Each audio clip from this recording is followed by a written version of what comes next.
오늘 하나님 말씀은 사도행전 11장이 되겠습니다.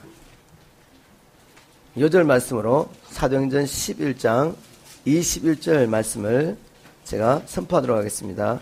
사도행전 11장 21절 주의 손이 그들과 함께 하심에 수단 사람이 믿고 주께로 돌아오더라. 주의 손이 그들과 함께 하심에 수단 사람이 믿고 주께 돌아오더라. 오늘 이 말씀을 통해서 주님이 쓰시는 교회라는 제목으로 하나의 말씀을 나눠보려고 합니다. 사도행전은 예루살렘에서 시작된 하나님의 복음이 성령의 권능을 받은 사람을 통해서 이 예루살렘부터 시작하여 온 유다와 사마리아와 땅끝까지 어떻게 확장됐는지 누가가 기록하고 있습니다. 복음의 확장은 곧 하나님의 나라의 확장이죠. 복음은 마침내 땅끝까지 확장이 될 것입니다. 왜냐하면 이것은 창세전에 주님께서 온 세상을 창조하실 때 이미 계획하신 일입니다. 하늘에서 하나님 나라가 이루어진 것처럼 이 땅에서 온전히 이루어지는 이 하나님의 계획은 반드시 이루어질 것입니다. 믿습니까? 그런데 이 복음의 역사를 살펴보면 복음의 역사는 마치 계주와 같습니다. 릴레이. 바톤을 주고받으면서 달려가는 계주와 같은데 하나님께서 한 시즌에 한 교회에게 기름 부으시고 성령을 충만히 부어주시고 복음의 계주, 복음을 들고 달리게 하시죠. 그러다가 또 다른 시대 되면 또 한 교회를 택하시고 또 한 민족교회를 택하시고 하나님께서 성령과 권능을 부으셔가지고 또 복음을 들고 달려가게 했습니다. 그래서 이 복음이 어디까지 가죠? 땅끝까지 이르렀을 때 주님의 나라가 임하는 것입니다. 사도행전 2장에서 우리는 하나님께서 예루살렘 교회, 유대의 교회를 택하시고 기름 부으시고 복음을 전하게 하셨습니다. 예루살렘에서 시작된 이 복음이 온 유다와 사마리아와 땅끝까지 가야 되는데 어떤 이유였는지 이 유대인들이 이방인에게 복음을 전하지 않습니다. 왜냐하면 그들이 가지고 있는 고정관념, 이방인은 하나님 나라의 백성이 될 수 없다는 이 생각 때문에 이 복음을 들고 나아가지 못합니다. 그래서 오늘 우리 본문의 말씀 보니까 11장 말씀을 보니까 하나님께서 이제까지 유대인들이 한 번도 생각하지 못했던 이방인들에게 복음을 전가하게 하시고 이방인 교회가 일어난 것을 보게 됩니다. 바로 세계 선교의 전초 기제가 되었던 안디옥 교회가 세워지는 이야기가 오늘 11장의 말씀입니다. 오늘 이 말씀을 통해서 왜 예루살렘 교회는 끝까지 바톤을 들고 달리지 못하고 이 바톤을 이방교회, 안디옥 교회에게 넘겨줘야 됐을까? 그 이유를 찾아봐야 됩니다. 그리고 또 이방교회, 안디옥 교회는 어떻게 주님의 선택을 받고 이 바톤을 들고 세계 선교의 전초 기자가 됐는지 살펴봐야 됩니다. 그래서 저와 여러분이 개인적으로 그리고 우리 미션 트레이션 처치가 하나님께 쓰임받는 교회가 되지 않겠습니까? 하나님께 쓰임받는 교회. 하나님께 쓰임받지 않으면 누가 우리를 쓰겠습니까? 우리가 예수를 믿고 구원을 받아서 하나님의 백성이 됐다고 이제 안전합니까? 로마서 6장에 보면 바울이 이렇게 말하죠. 우리가 죄에 대해서는 죽은 것으로 여기고 하나님에 대해 산 자로 여기며 날마다 우리의 삶을 의의 병기로 드릴 때 죄가 우리를 주관하지 못한다라고 말했습니다. 그렇다면 우리가 거듭나서 성령을 모시고 있으면서 우리가 만일 날마다 내가 주님과 함께 죽은 것을 인정하고 또 믿음으로 내가 하나님께 살았다는 것을 인정하고 날마다 삶을 복음과 그리스도에서 의의 병기로 드리지 않으면 죄가 우리를 주관한다는 말이죠. 하나님의 백성인데 마귀의 도구로 쓰임받는 거죠. 이런 일은 결코 없어야겠습니다. 그래서 오늘 말씀을 통해서 왜 예루살렘 교회는 이 복음을 전하는 버튼을 안디옥 교회에게 넘겨져 했던지 그리고 우리가 어떻게 하면 그럼 안디옥 교회처럼 이 마지막 때 끝까지 이 복음의 버튼을 들고 주님과 함께 달릴 수 있는지 말씀을 통해 살펴보도록 하겠습니다. 우리 본문으로 넘어가겠습니다. 본문 사도행전 11장 1절부터 18절의 말씀을 보면 이 베드로가 할례받은 성도들에게, 교인들에게 변론을 하는 이야기가 나옵니다. 왜 이런 일이 났냐면 베드로가 누구의 집에 들어갔죠? 이방인의 집에 들어가서 교제하고 밥을 먹고 나왔습니다.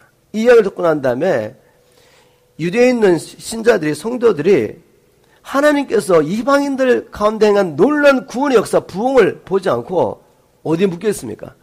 아니, 유대인의 법에 이방인과 가까이하고 교제하는 것은 불법인데 교회의 지도자라고 하는 베드로가 특히 이방인의 집에 들어가서 밥을 먹고 왔냐 그죠? 그래서 신랄하게 비판을 막 합니다. 그때 베드로가 여러분 내가 이방인의 집에 가서 교제를 하고 밥을 먹은 것은 내 의도가 아니었습니다. 이것은 관건적으로 주님이 하신 일입니다라고 변론을 하면서 기록된 말씀이 사도행전 11장 1절부터 17절 말씀이죠. 그리고 결론적으로 하는 말씀이 이겁니다. 하나님이 지금 이방인들 가운데 놀라운 일을 하고 계시는데 내가 누구가 한데 하나님을 너에게 맡겠습니까?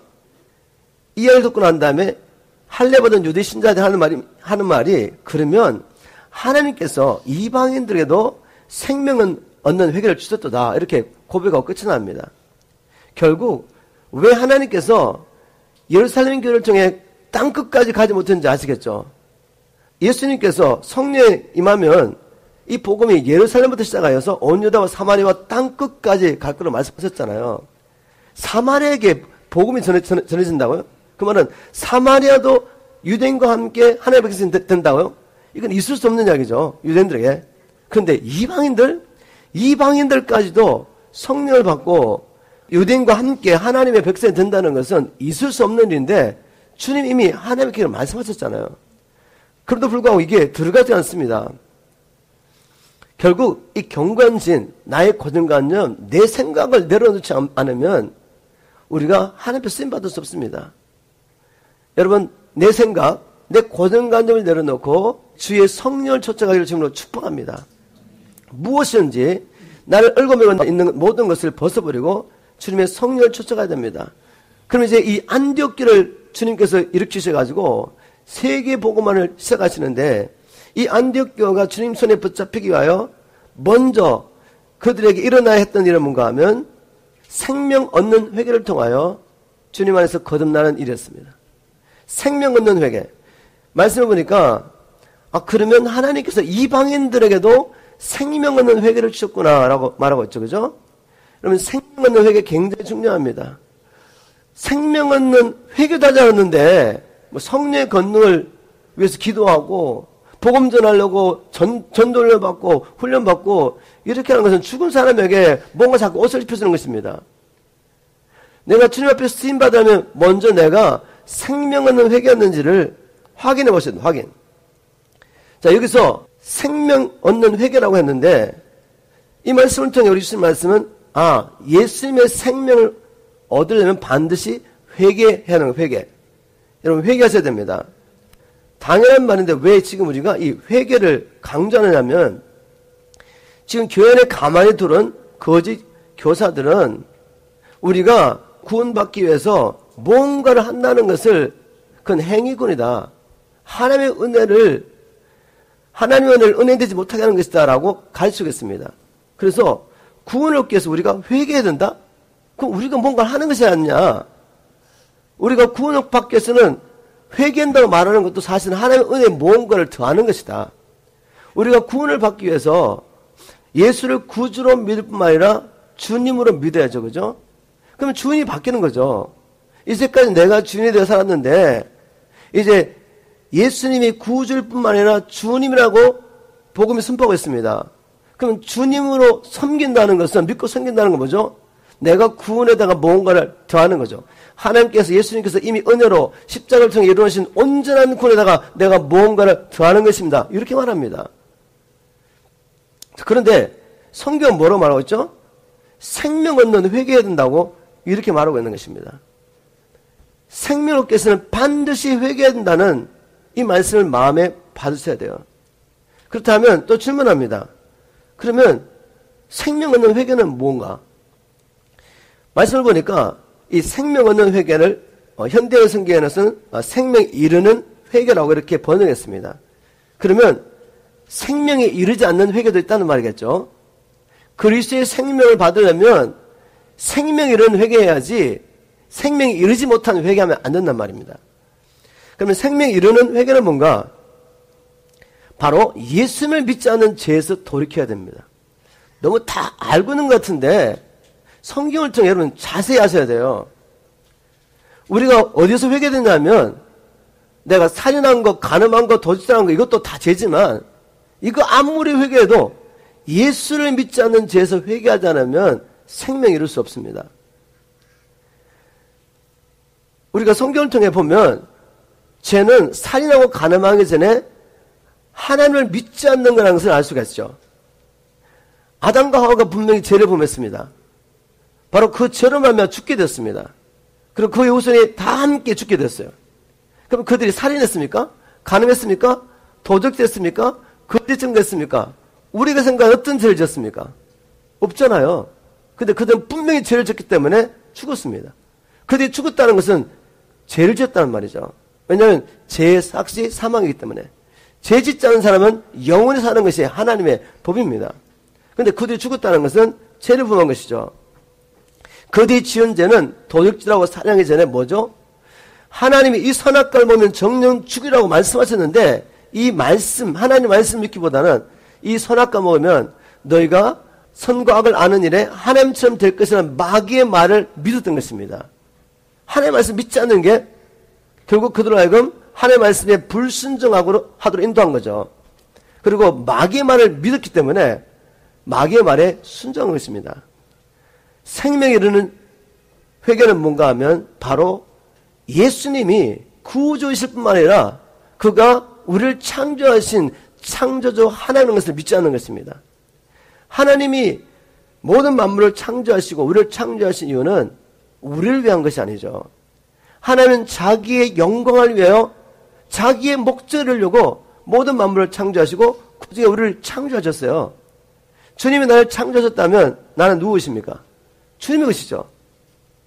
이걸 믿지 않는 게 죄인데 이걸 회개하셔야 됩니다. 그러면 생명에 이르는 회개하셨다면 그 증거는 뭔가 하면 삶의 주인을 바꾸셨습니다.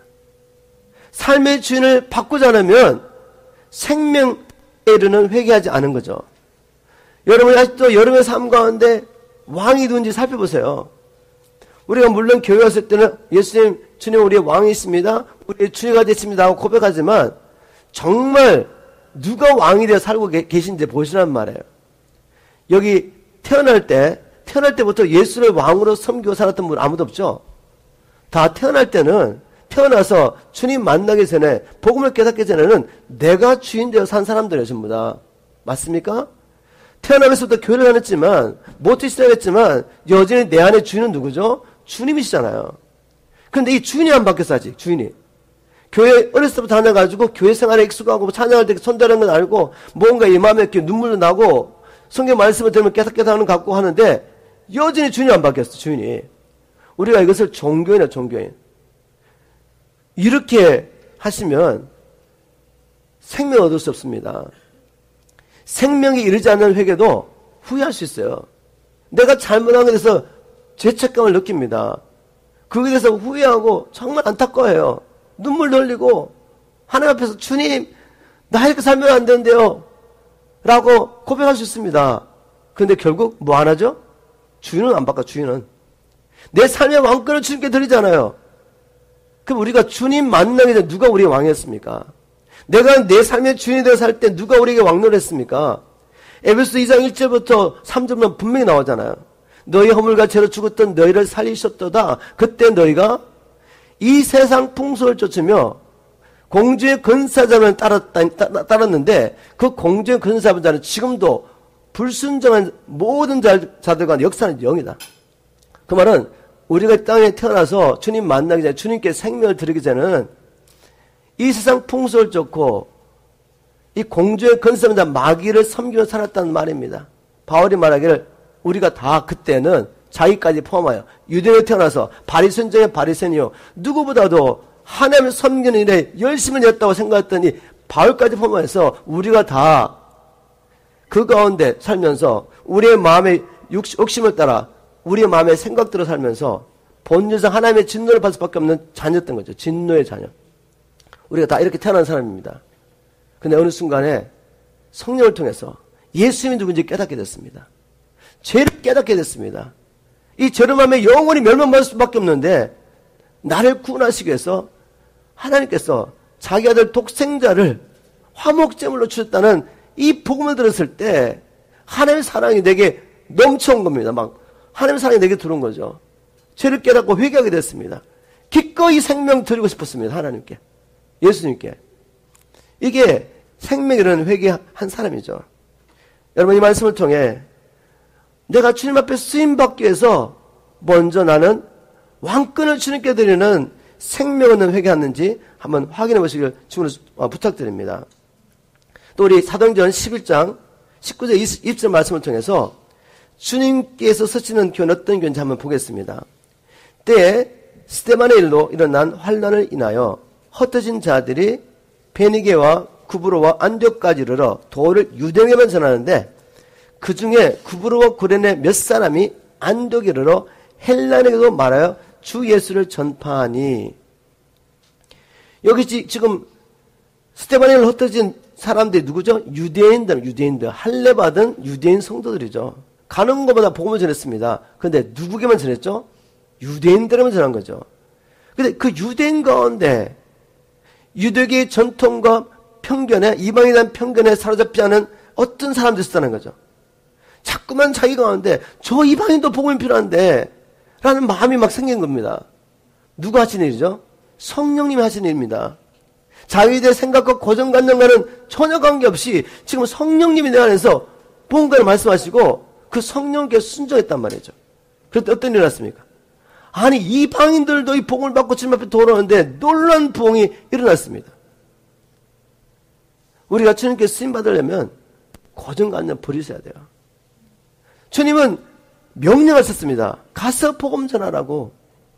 우리가 주인으로 부르시는 예수님께서 가서 복음 전하라고 명령하셨어요. 이게 우리가 살아있는 이유입니다. 주님이 땅에 오신 이유, 가서 전도하시려고. 주님이 땅에 오신 이유, 잃어버린 영혼을 찾으려고. 주님 우리를 보내시면서 우리 말씀, 가서 복음 전하라고. 하나님 나라를 구한다는 것이 도대체 어떤 겁니까? 하나님 나라를 구한다는 것은 하늘에서 하나님 나라가 이루어진 것처럼 이 땅의 모든 피조물 가운데 주님이 다스리시는 그 나라가 회복되는 것입니다. 그게 원래 하나님의 계획이었잖아요. 그런데 아담과 하와가 자기 주신 권세를 누구에게 줘버립니까? 마귀에게 넘겨줍니다. 마귀의 말을 믿고 마귀의 순종함으로. 이제 하나님의 역사는 뭐죠? 구속 역사죠. 잃어버린 자기의 백성들을 회복함으로 하나님 나라를 완성해가는 이 역사가 인간의 역사고 이제 그 역사가 끝날 때가 다 된 것입니다. 이 가운데 하나님 우리를 복음의 수자로 불러주셨는데 우리가 달리지 않는다면 무엇이 우리의 발목을 붙잡고 있습니까? 아, 나는 전도 연사가 없어. 나는 전도를 받은 적이 없어. 저 전도하는 것은 저렇게 별난 사람이 하는 거지 나 같은 사람 하는 게 아니야. 아, 나는 너무너무 바빠. 할 일이 너무 많아. 여러분, 무슨 이유에서든지 하나님께서 말씀하신, 주님께서 명령하신 분명한 말씀에 순종하지 않는 것은 뭐죠? 지금 묶여있다는 겁니다. 결국 그 생각을 쫓아가면 마귀에 붙잡히게 되죠. 마귀에 순종해야 되는 것입니다. 모든 이유, 하나님의 뜻을 대적하는 모든 이유, 사단의 견고한 진입니다. 이것을 깨트리시기를 주님을 축복합니다. 그리고 주님, 내가 어떻게 복음을 전할 수 있겠습니까? 하나님 앞에 기도하며 주님 말씀하셨는데 나는 할 수가 없습니다, 주님. 그래서 우리가 어떻게 합니까? 주님, 전도의 문을 열어주십시오. 기도 시작하는 겁니다. 주님, 내 옆에 두신 주님이 찾으신 영혼은 누구십니까? 라고 기도하는 것입니다. 주님, 저 영혼이 복음을 받아들일 수 있도록 복음문을 열어주십시오. 그리고 주님, 제가 담대히 복음을 전할 수 있도록 주님 제게 성령의 권능을 부어주십시오. 이렇게 해야 되지 않겠습니까? 이렇게 하는 동안에 주님이 우리 안에 있는 경관의 진을 깨시고 내가 이제까지 결코 할 수 없다고 생각했던 일을 성령에 잡혀서 하는 일이 일어나게 될 것입니다. 주님 앞에 쓰임받으려면 이 견고한 진 끼워져야 됩니다. 또 보겠습니다. 사도행전 11장 21절. 사도행전 11장 21절. 주의 손이 그들과 함께 하심에 수단 사람이 믿고 죽게 돌아오더라. 지금 유대인 가운데 할례받은 유대인과 어떤 사람이 복음을 전했는데 수많은 이방인들 죽게 도는 부흥이 일어났습니다. 안디옥에. 그런데 그 이유가 뭐죠? 주님의 손이 함께 하셨기 때문에. 이 주님의 손이 함께 한다는 것은 바로 주님의 능력이 함께 한다는 것입니다. 현대인 성경은 바로 주님의 능력이 함께 한다 그렇게 고백했습니다. 주님의 일이 뭐죠? 주님의 선한 일이라는 게 무엇입니까? 디도서 2장 14절에 보면 그가 우리 예수님께서 우리를 위해서 자신을 주시고 모든 불법에서 우리를 구원하신 목적이 뭡니까? 선한 일에 열심내는 친백성 되게 하려고. 에베소서 2장 8절 9절 우리가 그의 은혜를 믿음으로 말미암아 구원을 얻었나니 이것이 우리에게서 난 것이 아니라 하나님의 선물이라. 행위에서 난 것이 아니니 이는 아무도 자랑치 못하게 함이라. 왜 우리에게 은혜로 구원을 주셨습니까? 그 목적은 우리가 잊어버리고 자꾸만 은혜로 구원받았다 하는 거죠. 그 목적은 우리는 그의 만드신 바라 그리스도 예수 안에서 선한 일을 위하여 지음을 받은 자니 이는 하나님의 전에 비하사 우리를 그 가운데 행하게 하려 하심이라. 하나님이 우리를 구원하신 목적은 바로 선한 일에 열심히 하나님의 친백성 되게 하기 위함입니다. 우리가 예수를 믿고 생명 얻는 회개를 하고 우리가 거듭나서 구원받았습니다. 근데 이게 그냥 사라집니까? 하나님의 목적도 그냥 사라집니까? 하나님의 모든 약속들은 우리가 믿음으로 취해야 합니다. 내가 진술을 너희에게 이루느니 너희가 나를 믿으면 내가 하는 일 너희도 할 것이요 이보다도 더 큰 일 하느니 내가 아버지께로 가느니라. 내 이름으로 무엇이든지 구하는 것을 내가 아버지의 이름의 영광을 위해서 시행하리라. 이런 약속들을 주셨어요. 주님은 우리가 주님이 하신 일을 하기를 기대하고 있습니다. 그렇게 기도하신 이유는 뭔가 하면 바울이 기도할 때 이런 기도를 했죠. 에베소 성도들을 기도하면서 주님 그들에게 이미 베푸신 지극히 크신 능력에서 알게 해달라고 기도합니다. 근데 그 능력이 어떤 능력이냐? 에베소 1장 20절에 보면 그리스도와 함께 했습니다. 그 능력이. 그래서 그리스도를 죽은 자 가운데 살리셔 가지고 하나님 보좌 앞에 앉힌 능력입니다. 모든 피조물을 예수의 발 아래 두게 한 그 능력이 너희 안에 있다. 너희 안에. 그래서 우리가 주님께서 하신 일을 할 수가 있는 거죠. 바로 그 능력 때문에 우리가 이 땅에 사는 동안에 주를 섬길 수가 있고 거룩한 삶을 살 수가 있고 사명을 감당하며 살 수 있습니다. 세상을 이길 수 있습니다. 그리고 그 능력이 우리와 함께 하기 때문에 죽은 자 가운데서 우리가 살아나는 겁니다. 여러분에 그 능력이 있습니다. 그러나 능력이 있지만 죽을 때까지 못 쓰고 죽을 수도 있단 말이에요. 이거 써야죠. 그죠? 하나님께서 우리에게 주신 선한 일이라는 것은 잃어버린 영혼을 사단의 권세에서 건져내는 것입니다. 우리 주님께서 마태복음 12장에 자신이 귀신을 내쫓은 그 능력의 권한이 어딘지 말씀하셨죠. 바리새인들은 이 예수라는 사람이 지금 바알세불을 힘입어 귀신의 왕의 힘을 얻어서 지금 귀신을 쫓아냈다고. 근데 주님 이렇게 말씀하시죠. 내가 만일 성령의 권능으로 이 귀신을 쫓아냈으면 하나님 나라 이미 임하였다. 우리 주님 어떻게 사역하셨습니까? 이 성령의 권능으로. 이 권능이 우리 안에 있습니다. 우리 안에. 근데 이 능력이 흘러나야지. 어떻게 흘러날 수 있습니까? 성경을 보십시오. 예수님께서 제자들에게 너희가 성령을 받으면 권능을 받고 예루살렘과 온 유다와 사마리아 땅끝까지 나의 증인 되리라 라고 약속하셨어요. 근데 그 약속이 그냥 자동적으로 임했습니까? 아니죠. 성경은 이렇게 원리가 있더란 말이에요. 어떻게 임하죠? 그 약속을 붙잡고 120명이 되는 성도들이 함께 모여서 기도한 일에 전념했다고 성경에 기록되어 있습니다.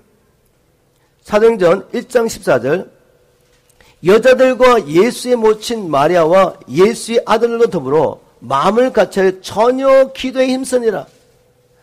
성도들이 합심해서 주님께 주신 약속을 붙잡고 기도할 때 성령이 맺습니다. 자, 그런데 왜 성령 받기로 해서 기도했습니까? 그냥 능력 받고 나 이렇게 놀라운 일 할 수 있는 사람이야. 나는 하나님의 사람이야. 이거 보여주려고 주님께서 성령을 약속한 것도 아니고 성도들이 그 목적으로 기도한 것도 아니에요. 성령의 권능을 약속하신 주님은 반드시 전도와 관련해서 이 약속을 주셨습니다. 마가복음 16장에 보면 너희들은 천하 만민에게 다니며 복음을 전파하라 라고 명령하시죠. 그 명령을 하시고 그 다음에 믿는 자에게 이런 표적이 따르리라. 너희가 내 이름으로 귀신을 여쭙고 세방을 말하며 무슨 독을 마시라 해를 받지 않고 뱀을 집으며 병든 자에게 손을 얹은 나으리라고 주님께서 이 표적 성령이 함께 하시는 증거를 누구에게 약속하셨습니까? 천하 만민에게 복음을 전하는 자에게. 그래서 이 제자들이 20절에 보면 마가복음 16장 20절에 보면 그들이 나가서 두루 전파할세 주께서도 함께 하셔서 따르는 표적으로 그들이 전한 복음을 확실하게 증거해 줬습니다. 누가? 성령님이 함께. 결국 주님께서 이 성령의 권능을 누구에 약속하셨냐면 복음 전하는 자에게 약속했습니다. 믿습니까? 그런데 이 약속을 받은 자들이 정말 복음을 증거하기 위해서 나가야 되고 무엇보다도 나가기 전에 이 권능을 받기 위해서 힘써 합심해서 기도할 때 이 성령의 권능이 만난 말입니다. 우리가 모일 때마다 왜 예배 가운데 주님 성령이 임하여 주십시오.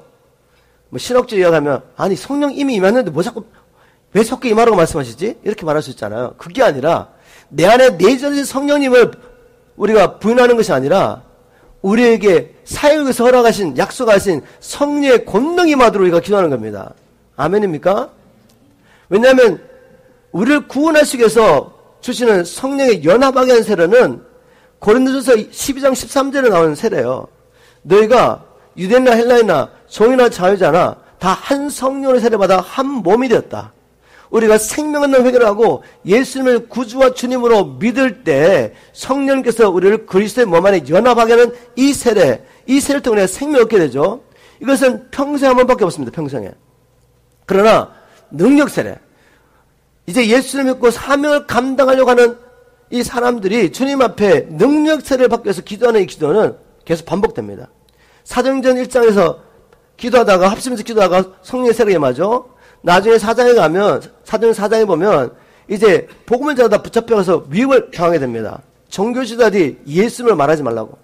이 위협을 받고 나와서 그들이 이 이야기를 교회가 될 때 교회들이 다 함께 모여서 일심으로 마음을 같였다는 말입니다. 일심으로 그냥 주님 성령이 임하여 주십시오. 이렇게 기도하지 않았어요. 부르짖으며 간절히 부르짖으며 기도합니다. 왜? 영적 싸움. 마귀가 교회에 성령이 임하는 것을 그냥 보고 있겠습니까? 우리가 하나님의 뜻을 따라 무엇이든 구하는 것을 하나님이 들어주십니다. 구하는 그것을 우리가 이미 받은 줄로 압니다. 우리가 기도하는 그 첫 시간에 주님은 응답하세요. 근데 오다가 어떻게 되죠? 이 지역을 지배하는 영들에 붙잡힌단 말이죠. 다니엘 10장이야. 다니엘 10장.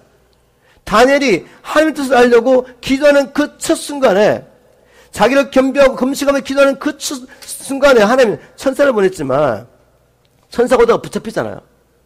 그래서 우리가 하나님 앞에 기도할 때 성령 충만해서 기도할 때 믿고 간절히 기도했는데 기름 부으심이 임하잖아요. 그럼 그만둘 겁니까 여러분? 성령의 권능에 함께 하지 않으면 우리가 사명을 감당할 수 없어요. 그렇다면 우리는 모일 때마다 힘써서 성령의 충만을 받을 때까지 계속 기도해야 됩니다. 그래서 돌파가 일어나야죠. 하늘 문이 열 때까지 기도하는 것입니다. 그럴 때 성령이 우리 가운데 오십니다. 성령이 우리 가운데 나타난다. 믿는 자라면 나타난다는 말은 하나님의 이름이 나타난다. 이렇게 말할 수 있죠. 하나님의 이름. 하나님의 이름이 나타난다는 말은 뭔가 하면 하나님께서 자기 백성들 가운데 자기가 어떠하신 분인 걸 나타내는 것입니다. 성경에 보니까 하나님의 이름이 한 26가지 나온다고 말해요. 저도 자세히 찾아보지 않았지만 성경학자들이 성경 안에 하나님이 자기 이름을 26가지 다른 이름으로 나타내 보이셨다. 우리가 잘 아는 몇 가지만 예를 들겠습니다. 여호와 라파 하나님, 출애굽기 15장 26절에 주님께서 자기를 이렇게 나타내셨습니다. 나는 너희를 치료하는 여호와라. 이거 여호와 라파입니다. 그러면 여호와 라파 하나님이 우리 가운데 자기를 나타냈으면 어떻게 되겠어요? 우리가 예배하며 하나님 앞에 나아가면서 주님 성령 충만을 위해서 간절히 기도하고 주님 우리가 주님 없이는 아무것도 할 수 없습니다. 간절한 마음으로 주님을 구할 때 하나님께서 성령께서 자기를 라파로 나타내서 어떻게 되겠습니까? 여기가 치유가 일어나 치유가. 병든 자 일어나는 것입니다. 불치병이 치유되는 것입니다. 창조적인 치유가 막 일어나는 거죠. 여러분 믿으십니까? 이게 성경도 기록되어 있고 교회의 부흥 역사 가운데 기록되어 있습니다. 왜 우리는 이것을 사모하지 않습니까? 하나님이 죽으셨습니까? 죽지 않았죠. 우리는 정말 그것을 갈망하는 거죠. 갈망. 정말 하나님만이 나를 치유하실 수 있다. 그리고 나는 그 치유가 필요하다. 주님, 저를 치료해 주십시오. 주님은 여호와 라파 하나님 되십니다. 주님의 이름을 우리 가운데 나타내 보십시오라고 기도하는 것입니다. 주님의 이름이 엘샤다로 나타나면 어떻게 돼요? 엘샤다. 엘샤다이. 엘샤다이라는 말은 하나님은 전능하신 하나님입니다. 이 말이죠. 하나님께서 아브라함에게 자기를 전능의 하나님으로 나타내셨죠. 아브라함아, 나는 전능의 하나님이다. 너는 내 앞에서 완전해라. 그리고 그 전능의 하나님이 나타나서 뭘 하셨죠? 결코 바랄 수 없는 중에 하나님의 약속을 따라 아브라함과 사라가 이삭을 낳는 역사가 엘샤다 하나님이 자기 이름을 나타낼 때 나타난 겁니다. 우리에게 엘샤다 하나님 나타나셔야죠. 하나님 나타나셔서 주님이 죽으시고 우리에서 죽으실 뿐만 아니라 이제는 산자 죽은 자의 주가 되기 위해서 부활하신 이 사건 우리가 선포했는데 여기 우리가 왔는데 엘샤다 하나님 나타나 주십시오. 표적과 기적을 하시고 하나님의 권능을 우리한테 보여주십시오. 그래서 예수님이 가시는 곳에 죽은 자가 막 일어납니다. 문둥병자가 그 자리에서 치료받아 버려요. 주님이 너희가 나를 믿으면 너희도 일을 할 수 있다. 우리 왜 못하고 있습니까? 이 약속이 이루어질 때까지 엘리야처럼 간절히 하나님 앞에 기도하지 않고 이렇게 또 기도하다가 일어나지 않으니까 다른 방법을 찾고 있는 겁니다. 이런 다른 방법은 없습니다. 성령께서 우리와 함께하지 않으면 영구는 없습니다. 그래서 우리가 어떤 교회가 정말 주님이 쓰시는 교회인지 아닌지는 얼마나 많은 사람들이 모여가 분주하게 일을 하고 있는 것을 통해 보는 것이 아니라 그 교회가 작든 크든 모였을 때 예배의 분위기, 엄들어 보면 돼요. 그들이 어떤 기도를 하고 있는지를 들으면 됩니다. 무엇을 구하고 있는지 뜨겁게 주의 이름을 부르며 간절히 주님을 사모하며 성령의 충만을 사모하며 사람들이 부르짖고 기도했다면 어떤 종교에는 와서 아니 이 교회는 왜 이렇게 시끄러워? 우리 주님이 기가 없으신가? 그냥 살살 얘기 다 알아도 텐데 이렇게 생각한다 할지라도 그 교회는 주님 보시기에 내가 서시는 교회 내가 사는 교회 이렇게 말씀하시는 겁니다. 저와 여러분이 주님이 서시는 교회 되기를 주님은 축복합니다. 성령이 함께 하셔야 됩니다. 보내시겠다고 기름 부으시겠다고 권능을 주시겠다고 약속하시는 그 하나님 이 약속을 믿고 우리 끝까지 기도하는 게 그래서 결국 하나님이 쓰시는 교회 되기를 간절히 축복합니다. 또 사도행전 11장 우리 22절 23절 보겠습니다. 또 어떤 교회를 주님이 쓰시는지 이제 무명의 성도들이 가서 복음을 전했습니다. 이방인들에게. 근데 이방 사람들에게 놀라운 부흥이 일어났습니다. 이 소문이 어디로 들어갔습니까? 예루살렘 교회, 할례받은 유대인 교회에게 들어갔습니다. 아니 도대체 이런 일이 있단 말인가? 그래서 이것을 확인하려고 예루살렘 교회에서 바나바를 안디옥으로 보냈습니다. 이 소문이 예루살렘 교회에 알려지자 그들은 바나바를 안디옥으로 보냈다. 바나바는 가서 하나님의 은혜로 많은 사람들이 믿게 된 것을 보고 기뻐하며 모든 사람에게 굳센 마음으로 언제나 주님만 의지하라고 격려하였다. 제가 현대의 성경으로 이 3절을 보니까 바나바가 가서 하나님의 은혜로 많은 사람이 믿게 된 것을 보았다라고 했습니다. 물론 복음을 받은 유대인들이 가서 복음을 전했지만 복음 전한다고 이런 논란이 일어나지 않습니다. 뭐가 필요하죠? 하나님의 은혜가 함께해야 됩니다. 아멘. 하나님의 은혜가 함께해야지 복음 전한 전도자의 수고가 헛되지 않는단 말이죠. 왜 우리가 하나님의 은혜를 사모하면서 주님 우리에게 은혜를 베풀어 달라고 날마다 주님 앞에 나가서 주님 제게 은혜를 달라고 기도하고 있습니까? 왜? 이 은혜가 아니면 내게 주신 사명을 감당할 수 없습니다. 주님의 은혜가 아니라면 거룩하게 살 수가 없어요. 그런데 디도서 2장 11절부터 14절 보면 은혜를 받으면 이렇게 사는구나 알 수 있습니다. 디도서 2장 11절에 보면 하나님의 은혜가 모든 믿는 자에게 구원을 주신다라고 11절에 기록하고 있죠. 모든 사람의 구원을 주시는 하나님의 은혜가 나타나 이렇게 시작합니다. 바울이 은혜를 받으면 우리가 구원을 받는구나. 물론 우리가 장차 하나님의 진노에서 구원을 받겠지만 바울이 말한 구원은 이 땅에서 우리가 불법의 삶에서 구원받는 것을 말합니다. 죄와 사단의 근세에 붙잡혀 살 수밖에 없는 이 상황에서 구원을 받는 걸 말하죠. 그래서 12절 이렇게 말합니다. 이 은혜가 우리를 양육하실 때, 은혜를 마치 어인화해가지고 부모처럼 자녀를 양육한 부모처럼 이 은혜가 임하면 이 은혜가 우리를 양육합니다. 양육의 결과는 뭐죠? 우리가 이 땅에 살 때 경건하고 거룩하게 삽니다. 모든 세상의 것들을 다 버리고 거룩하고 경건하게 살게 하는 것이 은혜가 하는 일이죠. 그리고 이 은혜가 또 뭘 하냐면 은혜가 없으니까 우리가 자꾸만 세상의 것을 바라보고 동경하는 거죠. 왜 예수를 믿으면서 세상의 것들을 자꾸 부러워합니까? 세상 것으로 만족하려고 하죠? 은혜가 없어서.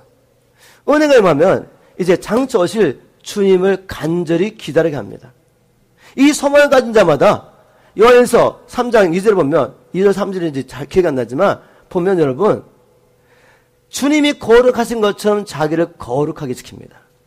그래서 결국 은혜가 임해야지 우리가 거룩한 삶을 살게 되는 거죠. 은혜가 뭐죠? 그가 우리를 위해서 자신을 주심이죠. 14절에. 이 은혜가 임하면 모든 불법의 소리를 구원하셔서 우리를 선한 일 수 있는 친백성으로 살게 합니다. 은혜 받으셔야죠. 은혜. 그죠? 여러분 은혜를 사모하십시오. 은혜는 마치 양식과 같아서 매일매일 만나가 내리듯이 우리에게 이 은혜가 임해야 합니다. 아멘? 자, 그러면 하나님이 누구에게 은혜를 베푸십니까? 성경 보니까 베드로전서 5장 5절에 하나님이 교만한 자를 대적하시고 겸손한 자에게 은혜를 베푸신다. 은혜는 겸손한 자에게 부어주시는 것입니다. 이제 성경을 통해서 하나님 말씀하시는 교만한 자는 누구며 겸손한 자는 누군지 우리가 살펴봐야죠. 사람들은 보통 이 사람 참 교만하다 라고 말할 때 어떤 사람을 보고 교만하다고 말하냐면 별로 아는 것도 없고 가진 것도 없는 것 같은데 항상 자기 자랑하는 사람. 입만 벌면 자기 자랑하는 사람 보면서 저 사람 참 교만하다 이렇게 말하죠. 어떤 사람 정말 가진 것도 많고 배운 것도 많고 정말 자랑할 게 많은데 전혀 내색을 내지 않습니다. 그런 사람 보면 참 겸손하다 이렇게 말하죠. 그러나 주님은 완전히 다른 기준을 갖고 있어요. 주님이 말씀하시는 교만한 사람 어떤 사람인가 보면 하나님의 얼굴을 구하지 않는 사람입니다. 우리 한번 시편 10절 4절을 가보겠습니다. 하나님 보시기에 악인, 교만한 자, 거만한 자. 자, 현대의 성경을 읽어보겠습니다. 악인들은 아주 교만하고 그만하여 여호와를 찾지도 않으며 하나님이 없다고 생각합니다. 악인들, 교만한 자들, 거만한 자들 어떤 사람이죠? 하나님을 찾지 않습니다. 왜 안 찾습니까? 하나님이 어디 있어? 내가 하나님 앞에 기도한다고 하나님이 나를 도와주실까? 이렇게 생각하는 거죠. 자기의 경험을 통해서 기도했는데 응답이 없어요. 하나님이 없다고 생각하는 것입니다. 물론 입으로는 하나님 살아계셔 이렇게 말할 수 있지만 만일 여러분들이 하나님의 얼굴을 구하고 있지 않다면 하나님을 찾지 않고 있다면 둘 중 하나입니다. 하나님 없다 이렇게 생각합니다. 그리고 아니면 하나님 있지만 하나님한테 물어볼 거 있어 내가 다 할 수 있는데 이게 교만한 거죠. 거만한 거죠. 여러분 악인이십니까? 교만하십니까? 거만하십니까? 만약 여러분이 나는 참 겸손한 삶이야 이렇게 생각하고 있을지 모르겠지만 매일매일 주님이 없이는 내가 살 수 없습니다. 순간순간 주님의 은혜를 구하며 나가지 않고 있다면 하나님 보시기엔 악인, 거만하고 교만한 사람이죠. 그렇죠? 그럼 겸손한 사람 누구겠습니까? 반대겠죠. 주님의 은혜가 없이는 나는 결코 한순간도 살 수 없습니다. 그래서 하나님 앞에 무릎을 꿇고 기도하는 겁니다. 그래도 주님의 은혜가 임하지 않으니까 하나님 주님의 은혜가 임하지만 나는 한 발짝을 움직일 수가 없어요. 내가 아무리 수고했어도 it's in vain. 주님이 함께하지 않으시면 집을 세운 자의 수고가 헛됩니다. 주님 함께해 주십시오. 그 갈망으로 기도하다가 안 되니까 금식을 당하는 것입니다. 하나님 보시기에 이런 사람이 하나님 앞에 겸비한 사람이에요. 아시겠습니까? 성경에 보면 유대인들이 하나님 앞에서 자기를 겸손히 낮출 때 간절히 금식하며 기도한 것을 알 수가 있습니다. 이 에스라는 사람이 이제 하나님 때가 돼가지고 유대인들을 바벨론으로 끌려갔던 포로 중에 어떤 유대인들을 데리고 이제 예루살렘에 돌아오기 위해서 사람들 다 모아놨습니다. 근데 가다가 또 적들에게 공격당할 수 있잖아요. 어린아이들과 같이 가야 되는데, 그래서 하나님의 도우심을 구하면서 그가 뭘 했냐면, 에스라 8장 21절, 제가 쉬운 말 성경 읽겠습니다. 그때 나는 에스라가 아하와 강가에서 금식을 선포했다. 자기와 함께 이제 바빌론에서 예루살렘으로 여행 가는 이 사람들에게 금식을 선포했습니다. 우리는 모두 하나님 앞에서 스스로 자신을 겸손히 낮췄습니다. 뭐를? 금식하는 것을, 하나님 앞에 하나님의 도우심을 간절히 구하며 금식하는 것을 하나님 앞에 자신을 스스로 낮춘 것으로 표현했습니다. 우리들 모두와 아이들이 먼 고국 땅까지 무사히 여행할 수 있도록 도와주시기를 간구했다. 금식하며 주님, 우리가 주님의 뜻을 따라 지금 바빌론에서 예루살렘으로 돌아가지만 주님이 함께하지 않으면 우리 다 죽습니다. 주님, 우리와 함께해 주십시오. 금식하며 간절히 주님 앞에 기도했습니다. 또 다니엘 삶을 보면 금식과 기도를 생활했던 사람입니다. 그래서 하나님께서 다니엘을 정말 기뻐하시며 하나님을 엄청 베푼 사람이죠. 다니엘서 10장에 보면 다니엘이 어떤 환상을 보게 됩니다. 근데 그 환상이 큰 전쟁에 대한 환상이었어요. 근데 그 환상 보시면 10장부터 12장까지 쭉 기록하고 있는데, 그 가운데 왕들이 막 싸우는데 그 중간에 고리 싸움에 등 터지는 누가 있죠? 새우가 있잖아요. 바로 유대인들이 이 북왕과 남왕이 막 싸우면서 중간에서 막 환난과 핍박을 당하는 거죠. 이걸 보면서 주님 앞에 너무 슬퍼하면서 하나님 앞에 기도합니다. 주님, 이게 도대체 뭡니까? 하나님의 백성인데 왜 이렇게 고난과 핍박과 환난 가운데 살아야 됩니까? 결국은 하나님이 끝을 보여주시죠. 끝은 어떻게 됩니까? 이 환난과 핍박을 통해 시련을 통해 우리가 정결되고 깨끗하게 되고, 우리가 죽어도 부활하여서 영광스러운 부활을 통해 생명과 하나님 나라의 기쁨을 받게 되죠. 근데 악인은 부활하여 멸망하게 됩니다. 이걸 보여준 겁니다, 하나님이. 그래서 다니엘에게 소망을 줬는데, 바로 이 하나님 보여주신 이 이상의 의미를 깨닫기 위해서 다니엘을 뭐라 하죠? 마음을 정합니다. 마음을 정하면서 성경에 보면 이렇게 기록됐습니다. 마음을 정하고 어떤 음식들, 자기가 평소에 즐겨 먹던 음식들을 다 폐합니다. 고기와 포도주와 즐겨 먹던 음식들을 다 폐하고 하나님 앞에 자신을 겸손히 낮추고 기도하기 시작하는데 21일째가 됐는데도 기도 응답이 없어요. 그런데 21일째가 됐을 때 어떤 사람이 나타납니다. 그 사람이 누군가 봤더니 다니엘이 묘사한 그 사람이 바로 사도 요한이 밤모섬에서 보았던 영광스러운 부활하신 주님의 모습과 일치합니다. 구약에도 주님께서 종종 자기 백성을 찾아가시죠. 아브라함도 찾아가셨습니다. 예수님께서 아브라함도 나의 볼 때를 보고 기뻐했다는 말을 했는데 유대인들이 막 놀라죠. 야, 네가 몇 살인데 뭐 아브라함을 만났다고? 뭐 이렇게 이야기하잖아요. 바로 예수님께서 사람의 몸으로 아브라함을 만나시고 또 다니엘을 찾아오셔가지고 하나님의 비밀을 보여줬습니다. 그때 이 예수님께서 다니엘에게 한 말이 뭔가 하면, 다니엘서 10장 11절을 제가 한번 현대의 성경 읽겠습니다. 10장 11절 12절. 그때 예수님께서 나에게 이렇게 말씀하셨다. 하나님의 은총을 크게 받은 다니엘아. 다니엘은 하나님의 은총을 크게 받았어요. 왜요? 말씀을 연구해보면 그가 금식과 기도를 생활했던 사람, 금식과 기도를 통해서 겸손하게 하나님의 얼굴을 구했던 사람인 걸 알 수가 있습니다. 그가 다시 나에게 말했다. 다니엘아, 두려워하지 말아라. 네가 깨달음을 얻기 위해 내 하나님 앞에 자신을 낮추려고 결심한 첫날, 그때 어떻게 낮췄습니까? 자기가 즐겨 먹던 음식들을 다 폐하고 간절한 마음으로 상한 심령으로 하나님 앞에 나가서 주님, 주의 백성의 미래가 어떻게 될 것입니까? 주의 나라가 어떻게 될 것입니까? 자기를 위해서 그렇게 기도하고 금식한 게 아니에요. 하나님 나라와 주의 백성을 위해서 간절히 기도한 거죠. 이렇게 금식하며 기도하는 걸 하나님께서 자기를 낮췄다고 이렇게 표현해 주셨습니다. 네가 하나님 앞에서 자신을 낮추려 결심한 첫날부터 하나님은 내 기도를 들으셨다. 그래서 내가 내 기도 응답으로 여기까지 왔다라고 말했죠. 자, 제가 왜 이 에스라 이야기를 하고 다니엘을 이야기하죠? 하늘 사람들은 하나님의 은혜를 받기 위해서 어떻게 했다? 자신을 하나님 앞에 겸손히 낮췄습니다. 낮추기 위해서 하나님 저 겸손합니다 이렇게 말하는 게 아니라 정말 식음을 전폐하고 하나님을 만나기 위해서 하나님의 응답을 받기 위해서 식음을 전폐하고 금식하며 기도함으로 간절히 하나님의 뜻을 구하였습니다. 이런 자에게 하나님의 은혜를 베푸십니다. 은혜를. 자, 이렇게 보면 여러분, 하나님의 은혜는 값없이 받는다 이렇게 말할 수 있겠어요?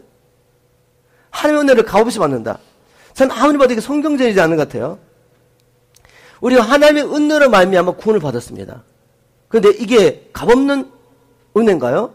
값없는 구원입니까? 하나님 편에서는 자기 아들 주셨습니다.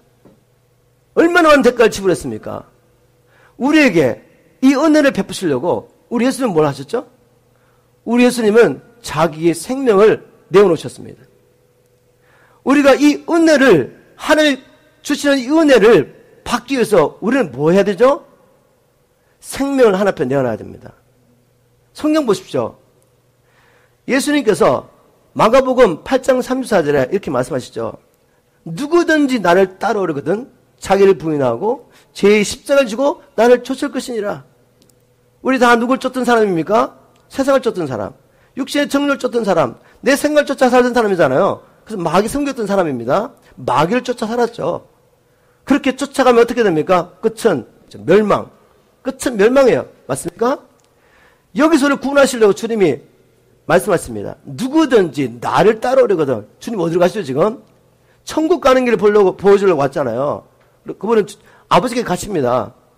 너희들이 나를 따르거든 자기 부인해라. 내 십자가를 주고 나를 쫓으라고 말하죠.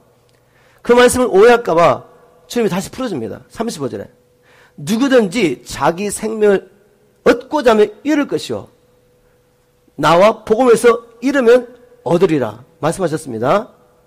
그러면 주님 쫓아가려면 우리가 은혜로 구원을 받았는데 하나님께서 주시는 그 은혜를 얻기 위해서 우리에게도 지불할 대가가 있죠. 생명 내어놓으셔야 됩니다.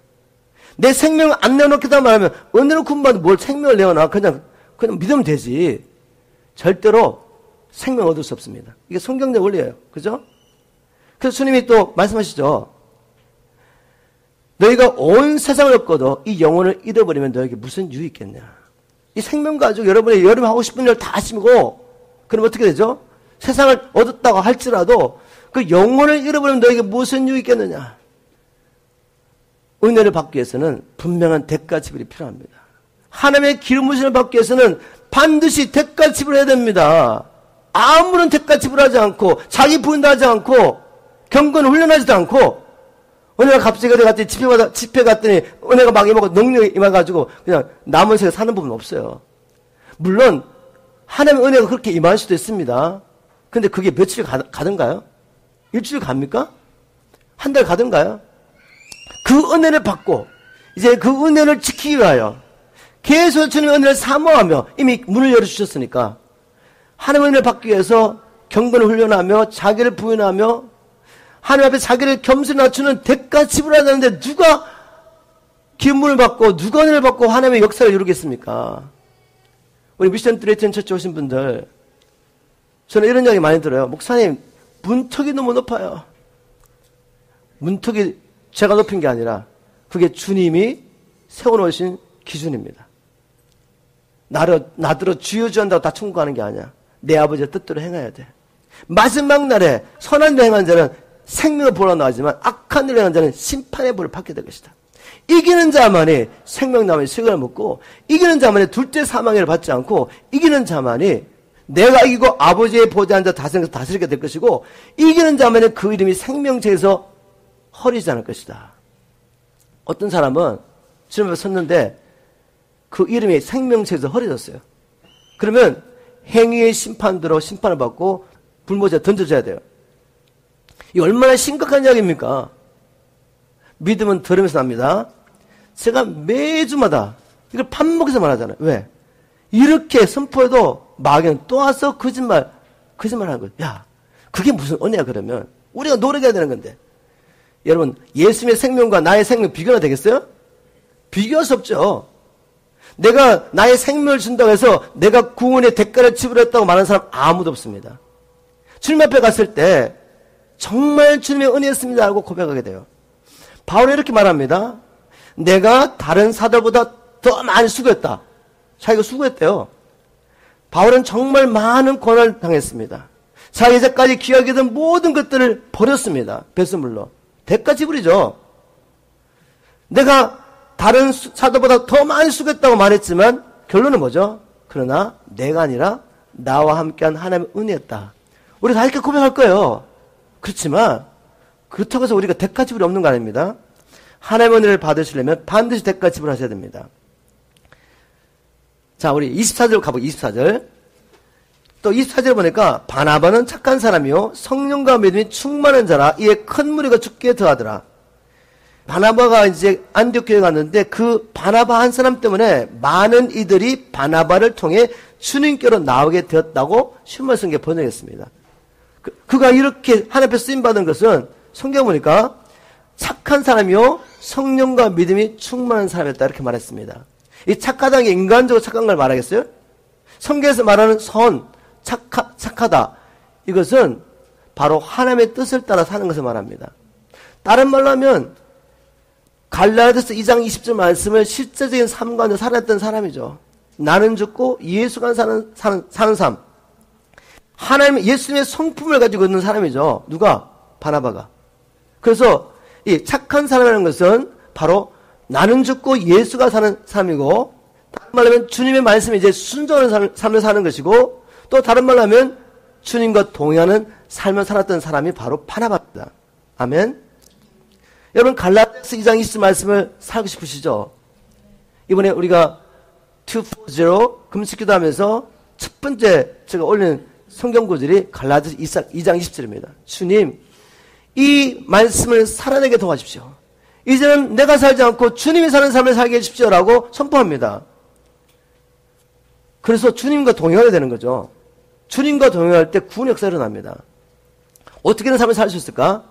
열쇠는 성령과 믿음이 충만하면 됩니다. 그래서 이 하나님의 뜻을 따라 사는 사람, 주님과 동행하는 사람들은 성령과 믿음이 충만한 사람입니다. 이제 성경을 연구해보면 이렇게 살면 성령과 믿음이 충만해지는구나 라는 걸 알 수 있는데, 제가 오늘 한 가지 말씀드리겠습니다. 성경에 보면 성령 충만이 곧 말씀 충만이고, 말씀 충만이 믿음 충만인 것을 알 수가 있어요. 이게 바울이 서신을 보면 이게 원리가 나옵니다.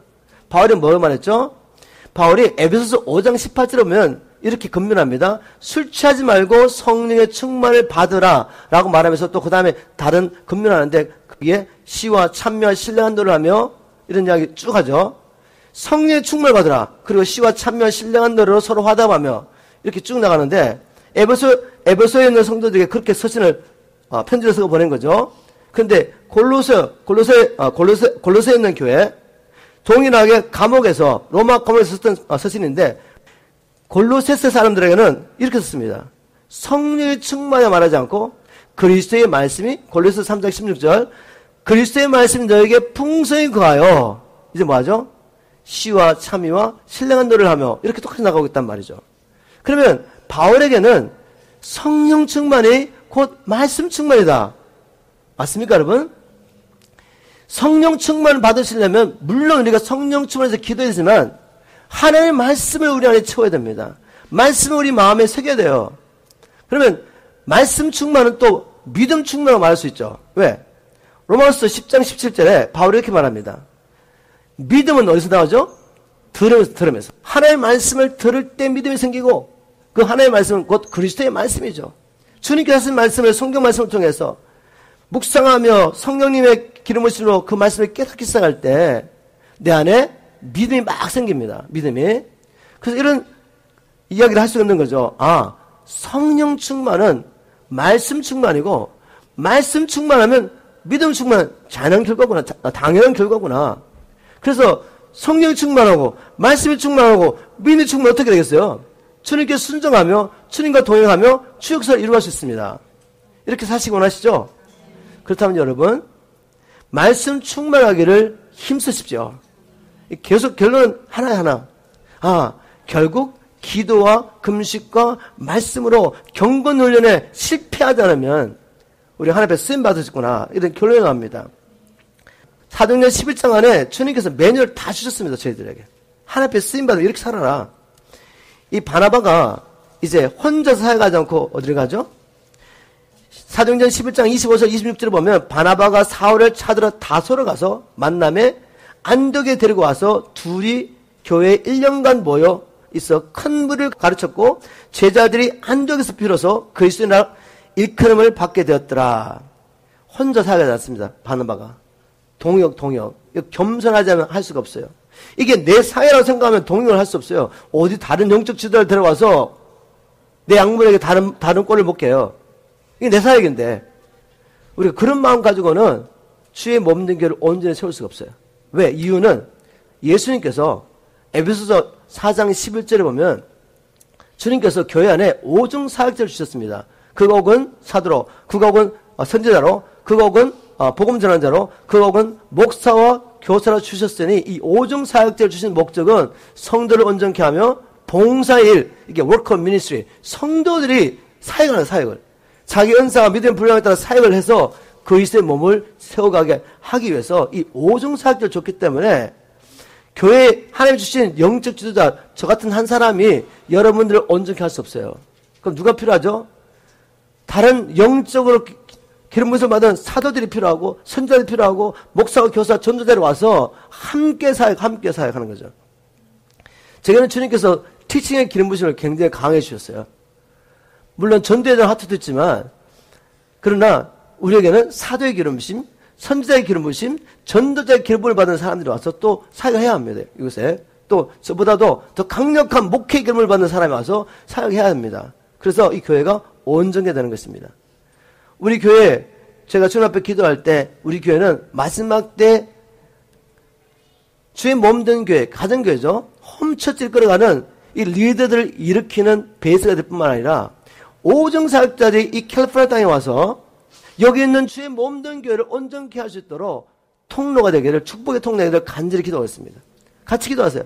주님, 이곳에 주의 종들을 보내주셔서 이 지역에 주께서 택하신 갈급한 주의 백성들, 준비돼서 마지막 때 추수할 일꾼들을 준비시켜 주십시오. 그 일에 우리를 사용해 주십시오. 이렇게 기도해야 됩니다. 마지막 한 가지만 나눠보겠습니다. 주님이 서시는 교회, 바로 주님의 사랑을 실제로 실천하셔야 돼요. 무슨 일이 있었습니까? 사도행전 11장 27절부터 30절, 그 무렵 예언자 몇 사람이 예루살렘에서 안디옥으로 내려왔다. 그들 중에 아가보라는 사람이 일어나서 성령의 감동으로 온 세계에 큰 흉년이 될 것을 예언했는데 마침 글라우디오 황제 때 그 예언대로 흉년이 들었다. 그곳 신자들은 각자 힘닿는 대로 유대에 사는 형제들 돕기로 결정하고 헌금을 모아 바나바와 사울 편으로 예루살렘 교회 장로들에게 보냈다. 지금 무슨 일이 일어났습니까? 안디옥 교회가 지금 세워졌는데 이방인 교회잖아요. 즉 예루살렘에 있는 유대인들 그저 어떻게 했죠? 이 유대인들이 얼마나 교만했는지 이방인들 개체를 먹였단 말이에요. 그런 유대인들이 지금 가뭄이 나가지고 가난한 자들이 지금 굶어 죽게 생긴 거죠. 근데 가뭄이 그 땅에만 임한 것이 아니라 자기들 살고 있는 이 땅에도 임했단 말이에요. 그래 자기도 힘든데 어려운 가운데서도 하나님의 사랑이 우리에게 임했고 또 이 복을 전해준 자가 유대인이죠. 유대인. 그죠? 그 유대인을 형제를 사랑하면서 자기들의 물질을 가지고 구정금을 가지고 유대에 있는 가난한 성도를 도와준 겁니다. 이거 뭐죠? 자녀들아, 말과 혀로만 사랑하지 말고 행함과 진실함을 하자. 요한일서 3장 18절. 우리 교회 출신 말씀입니다. 3.18 교회 중에 하나가 요한일서 3장 18절 이루어야 하잖아요. 그죠? 이루어야 됩니다. 우리가 하나님의 사랑으로 실제로 형제를 사랑하는 삶을 살게 되기를 주님으로 축복합니다. 그래서 주님이 이 안디옥 교회를 얼마나 아름답게 쓰십니까? 이렇게 준비된 교회. 13장에 가면 주님께서 서셔가지고 마지막 때, 그때 세계 선교하는 교회를 세워주십니다. 말씀 맺겠습니다. 오늘 말씀을 여러분의 마음에 새기십시오. 또 듣고 잊어버리고 그냥 한 줄을 사지 마시고 이 말씀을 마음에 새기고 내가 주님 앞에 쓰임받기 위해서 어떻게 살아갈 것을 주님 앞에 물어보십시오. 성도 여러분, 우리 모두는 언젠가는 주님 앞에 서서 이 땅에 사는 동안에 우리가 하늘에 대해서 심판을 받아야 합니다. 믿으십니까? 그때 우리는 주님께 잘했다, 착하고 신실한 종, 충성된 종아라고 칭찬을 받게 되는지 아니면 이 악하고 게으른 종아라고 무슨 책망을 받게 됩니다. 이거 얼마나 심각한 일입니까? 착하고 신실한 종은 상을 받고 주님의 즐거움에 참여하게 되지만 악하고 게으른 종은 바깥 어둠에서 쫓겨나게 됩니다. 누가요? 주님의 종이라고 했던 사람들이, 이건 저의 말이 아니죠. 주님의 말씀입니다. 주님의 말씀. 천지는 없어질지라도 주님의 이 말씀은 1.1억도 없어지지 않고 다 이루어질 것입니다. 그렇다면 우리가 어떤 사람이 되어야 되겠습니까? 착하고 신실한 종이 되어야죠. 주님, 이런저런 일에서는 바쁩니다. 오늘 이 말씀을 듣고도 경건을 하잖아요.